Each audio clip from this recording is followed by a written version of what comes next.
Hi, Judy here. I'd like to talk to you a little bit about getting the most out of Public Health 580 and about some of the expectations I have and that you should have of yourself in this course, and give you a little advice if you don't mind. The greatest part about having online courses can also be the greatest drawback. Here's the good news. It's self-directed. You can take whatever time you need. You can spend as much or as little time on each unit as you want.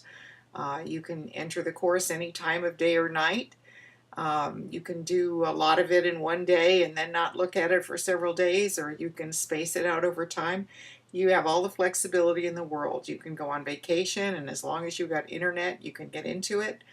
Um, and the only deadline, basically is the beginning. It opens, and the end, your project is due. So within the course, although there are assignments and quizzes and a midterm, there's no particular due date. You can work at your own pace. And I've had students who finished the course in a month. I've had students who waited till the last week to go into the course and failed it. So, it's kind of up to you. But that's why I want to give you this advice right now. This course is designed for you to reflect and spend some time. I've tried to keep it as interesting and engaging and useful and practical as possible. There's not a lot of sort of busy work in the course, but you'll get the most out of it if you start at the beginning and spend a little bit of time every week, maybe even a few times a week in this class. I mean that. You need time to reflect. You need time to really spend time watching the videos and not just fly through things. This is not one of those courses where you can just pick up a few keywords and do the assignments.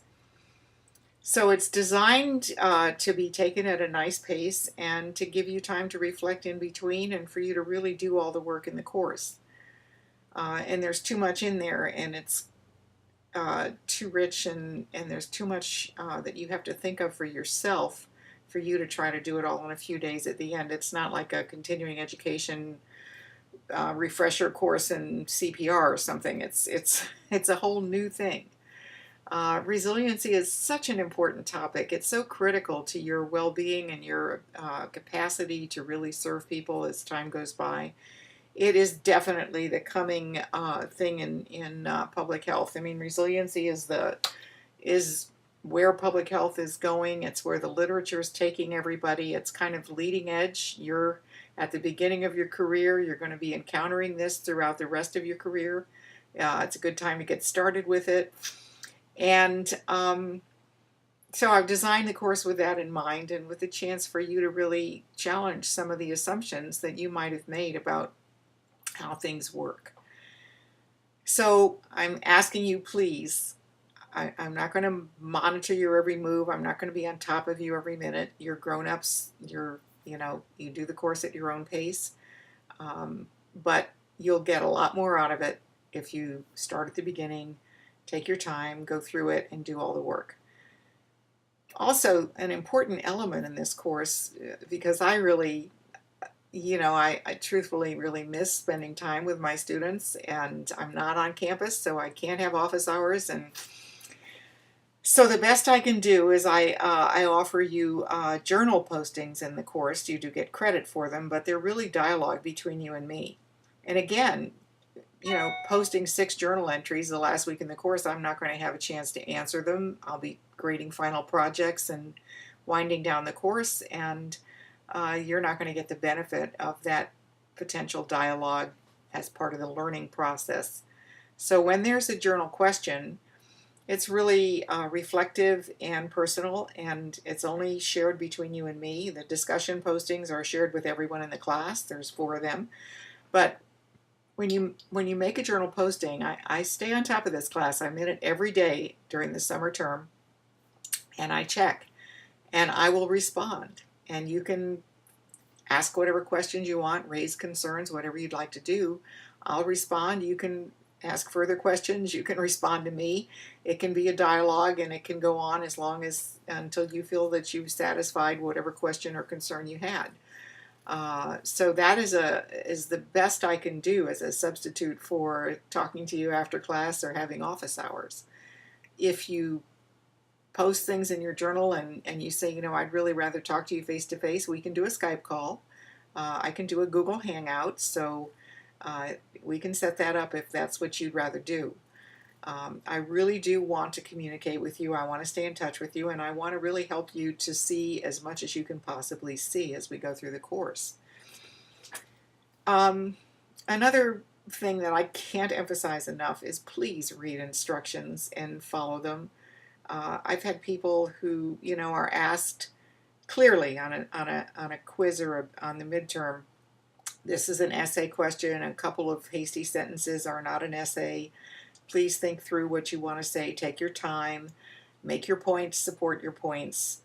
And I've had really good students who I know could do better, just sort of write a few things down, jot down a few ideas, and call that an essay answer. It isn't, and you won't get credit for it. So please pay attention to the instructions. Pay attention to the question. People sometimes answer things that are pretty far off track of what the question was asking for. So look at the question carefully and decide, is this, how do I want to answer this when there is a question? And when you get to your final project, it's very clear that this is the capstone of your learning. It's supposed to reflect your original work, and it must be a reflection of the material in this class. So I sadly have had people turn in sort of recycled papers from other classes. I recognize that when I see it, and don't do that. You're cheating yourself, because you will learn you'll see, if you do the course right, you'll see some new things, you'll learn some new things, you'll have great ideas, and that's what you want to share in your final project. So this is not, I don't mean to be harsh in any way. I've taught this course for a long time. I put a lot of heart and soul into this course. I upgrade it every single year. I improve the reading. I change the quizzes. I really try to keep adding new things and deleting things that are getting a little dated. And I do my very best to keep the course engaging, interesting, and challenging. And so I hope you'll do your best too. Anyway, enjoy. Happy to see you. I'm thrilled that you're in the class. Please get in touch with me. You'll find my email, my phone number. I'm very easy to get hold of, and I'm very responsive to students. You will never wait for very long for an answer. But if you're in the middle of something and you're really up against it and you need an immediate answer, don't hesitate to use my cell phone. But please remember that I live in the Eastern time zone of the United States, so I have had a couple of calls from distant students who forgot about that, and it was a reasonable time for them, but it was 3 o'clock in the morning for me. I'm not at my best then. I won't hold it against you, and I won't change your grade because of it, but you're not likely to get a really coherent answer in the middle of the night. So anyway, welcome to the class. I'm so glad you're here. Please enjoy it. Don't hesitate to ask questions. And, if you would take my advice, I hope it'll be of benefit to you. Thanks.